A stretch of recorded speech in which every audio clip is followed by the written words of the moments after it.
லூக்கா எழுதின சுவிசேஷம் 1ஆம் அதிகாரம்.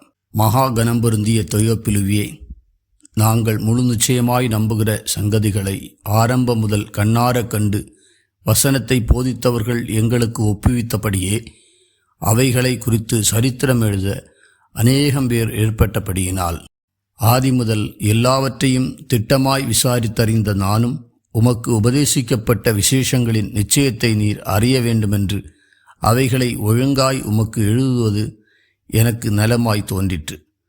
யூதேயா தேசத்தின் ராஜாவாகிய ஏரோதின் நாட்களில் அபியா என்னும் ஆசாரிய வகுப்பில் சகரியா என்னும் பெயர் கொண்ட ஆசாரியன் ஒருவன் இருந்தான்.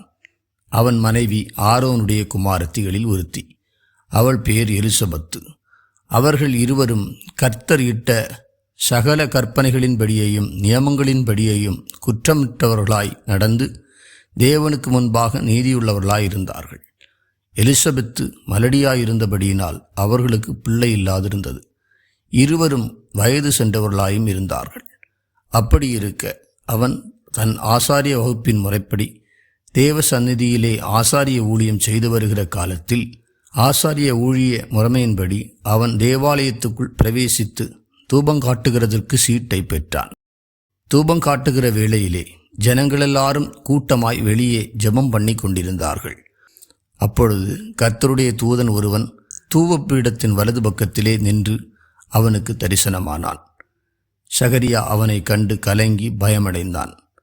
தூதன் அவனை நோக்கி, சகரியாவே, பயப்படாதே, உன் வேண்டுதல் கேட்கப்பட்டது. உன் மனைவியாகிய எலிசபெத்து உனக்கு ஒரு குமாரனை பெறுவாள். அவனுக்கு யோவான் என்று பெயரிடுவாயாக. உனக்கு சந்தோஷமும் மகிழ்ச்சியும் உண்டாகும். அவன் பிறப்பு நிமித்தம் அநேகர் சந்தோஷப்படுவார்கள். அவன் கர்த்தருக்கு முன்பாக பெரியவனாயிருப்பான். திராட்சரசமும் மதுவும் குடியான். தன் தாயின் வயிற்றில் இருக்கும் போதே பரிசுத்த ஆவியினால் நிரப்பப்பட்டிருப்பான். அவன் இஸ்ரவேல் சந்ததியாரில் அநேகரை அவர்கள் தேவனாகிய கர்த்தரிடத்திற்கு திருப்புவான்.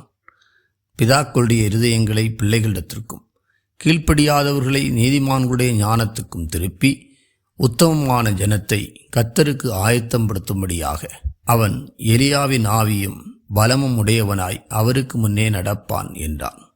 அப்பொழுது சகரியா தேவதூதனை நோக்கி, இதை நான் எதனால் அறிவேன்? நான் கிழவனாயிருக்கிறேன், என் மனைவியும் வயது சென்றவளாயிருக்கிறாளே என்றான். தேவதூதன் அவனுக்கு பிரதியுத்தரமாக, நான் தேவ சந்நிதானத்தில் நிற்கிற காபிரியேல் என்பவன். உன்னுடனே பேசவும் உனக்கு இந்த நற்செய்தியை அறிவிக்கவும் அனுப்பப்பட்டு வந்தேன். இதோ, தகுந்த காலத்திலே நிறைவேறப் போகிற என் வார்த்தைகளை நீ விசுவாசியாதபடியினால் இவைகள் சம்பவிக்கும் நாள் மட்டும் நீ பேசக்கூடாமல் ஊமையாயிருப்பாய் என்றான். ஜனங்கள் சகரியாவுக்கு காத்திருந்து அவன் தேவாலயத்தில் தாமதித்ததினால் ஆச்சரியப்பட்டார்கள். அவன் வெளியே வந்தபோது அவர்களிடத்தில் பேசக்கூடாமல் இருந்தான். அதனாலே தேவாலயத்தில் ஒரு தரிசனத்தை கண்டான் என்று அறிந்தார்கள். அவனும் அவர்களுக்கு சைகை காட்டி ஊமையாயிருந்தான். அவனுடைய ஊழியத்தின் நாட்கள் நிறைவேறினவுடனே தன் வீட்டுக்கு போனான். அந்நாட்களுக்கு பின்பு அவன் மனைவியாகிய எலிசபெத்து கர்ப்பவதியாகி, ஜனங்களுக்குள்ளே எனக்கு உண்டாயிருந்த நிந்தையை நீக்கும்படியாக கர்த்தர் இந்த நாட்களில் என்மேல் கடாட்சம் வைத்து எனக்கு இப்படி செய்தருளினார் என்று சொல்லி 5 மாதம் வெளிப்படாதிருந்தாள். 6ஆம் மாதத்திலே காபிரியேல் என்னும் தூதன் கலிலேயாவில் உள்ள நாசரேத் என்னும் ஊரில் தாவீதின் வம்சத்தானாகிய யோசேப்பு என்கிற நாமமுள்ள புருஷனுக்கு நியமிக்கப்பட்டிருந்த ஒரு கன்னிகை இடத்திற்கு தேவனாலே அனுப்பப்பட்டான். அந்த கன்னிகையின் பேர் மரியாள். அவள் இருந்த வீட்டில் தேவதூதன் பிரவேசித்து, கிருபை பெற்றவளே வாழ்க, கர்த்தர் உன்னுடனே இருக்கிறார், ஸ்திரீகளுக்குள்ளே நீ ஆசீர்வதிக்கப்பட்டவள் என்றான். அவளோ அவனை கண்டு அவன் வார்த்தையினால் கலங்கி இந்த வாழ்த்துதல் எப்படிப்பட்டதோ என்று சிந்தித்து கொண்டிருந்தாள். தேவதூதன் அவளை நோக்கி, மரியாளே, பயப்படாதே, நீ தேவனிடத்தில் கிருபை பெற்றாய். இதோ, நீ கர்ப்பவதியாகி ஒரு குமாரனை பெறுவாய். அவருக்கு இயேசு என்று பெயரிடுவாயாக. அவர் பெரியவராயிருப்பார். உன்னதமானவருடைய குமாரன் எனப்படுவார். கர்த்தராகிய தேவன் அவருடைய பிதாவாகிய தாவீதின் சிங்காசனத்தை அவருக்கு கொடுப்பார். அவர் யாக்கோபின் குடும்பத்தாரை என்றென்றைக்கும் அரசாளுவார். அவருடைய ராஜ்யத்துக்கு முடிவிராது என்றான். அதற்கு மரியாள் தேவதூதனை நோக்கி, இது எப்படியாகும்? புருஷனை அறியேனே என்றாள். தேவதூதன் அவளுக்கு பிரதியுத்தரமாக, பரிசுத்த ஆவி உன்மேல் வரும், உன்னதமானவருடைய பலம் உன்மேல் நிழலிடும், ஆதலால் உன்னிடத்தில் பிறக்கும் பரிசுத்தம் உள்ளது தேவனுடைய குமாரன் எண்ணப்படும். இதோ உனக்கு இனத்தாளாயிருக்கிற எலிசபெத்தும் தன் முதிர் வயதிலே ஒரு புத்திரனை கர்ப்பந்தரித்திருக்கிறாள். மலடி எண்ணப்பட்ட அவளுக்கு இது 6ஆம் மாதம், தேவனாலே கூடாத காரியம் ஒன்றுமில்லை என்றாள். அதற்கு மரியாள், இதோ நான் ஆண்டவருக்கு அடிமை, உம்முடைய வார்த்தையின்படி எனக்கு ஆகக் கடவது என்றாள். அப்பொழுது தேவதூதன் அவளிடத்திலிருந்து போய்விட்டான். அந்நாட்களில் மரியாள் எழுந்து மலைநாட்டிலே யூதாவில் உள்ள ஒரு பட்டணத்துக்கு தீவிரமாய் போய் சகரியாவின் வீட்டுக்குள் பிரவேசித்து எலிசபெத்தை வாழ்த்தினாள். எலிசபெத்து மரியாளுடைய வாழ்த்துதலை கேட்டபொழுது அவளுடைய வயிற்றில் இருந்த பிள்ளை துள்ளிற்று. எலிசபெத்து பரிசுத்த ஆவியினால் நிரப்பப்பட்டு உரத்த சத்தமாய், ஸ்திரீகளுக்குள்ளே நீ ஆசீர்வதிக்கப்பட்டவள், உன் கர்ப்பத்தின் கனியும் ஆசீர்வதிக்கப்பட்டது. என் ஆண்டவருடைய தாயார் என்னிடத்தில் வந்தது எனக்கு எதனால் கிடைத்தது?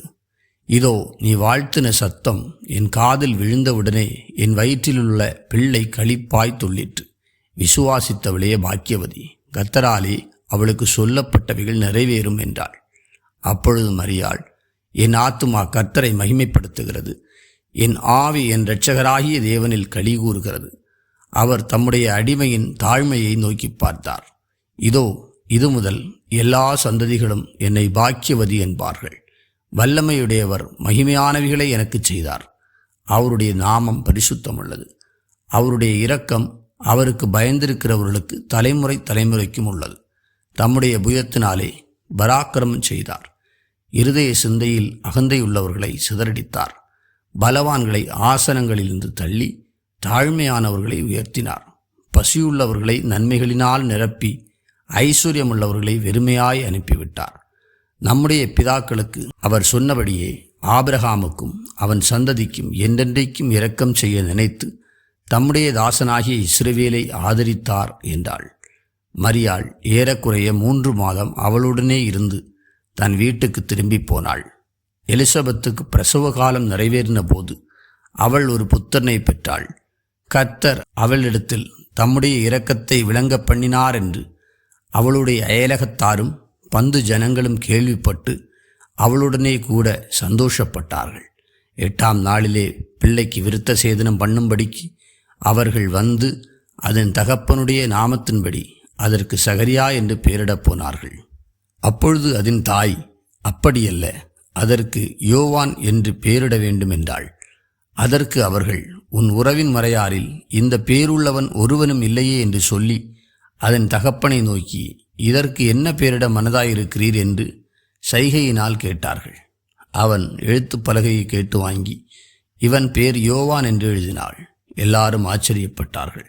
உடனே அவனுடைய வாய் திறக்கப்பட்டு அவனுடைய நாவும் கட்டவிழ்க்கப்பட்டு தேவனை ஸ்தோத்தரித்து பேசினான். அதனால் அவர்களை சுற்றி வாசமாயிருந்த யாவருக்கும் பயமுண்டாயிற்று. மேலும் யூதேயாவின் மலை நாடெங்கும் இந்த வர்த்தமானங்கள் எல்லாம் சொல்லிக் கொள்ளப்பட்டது.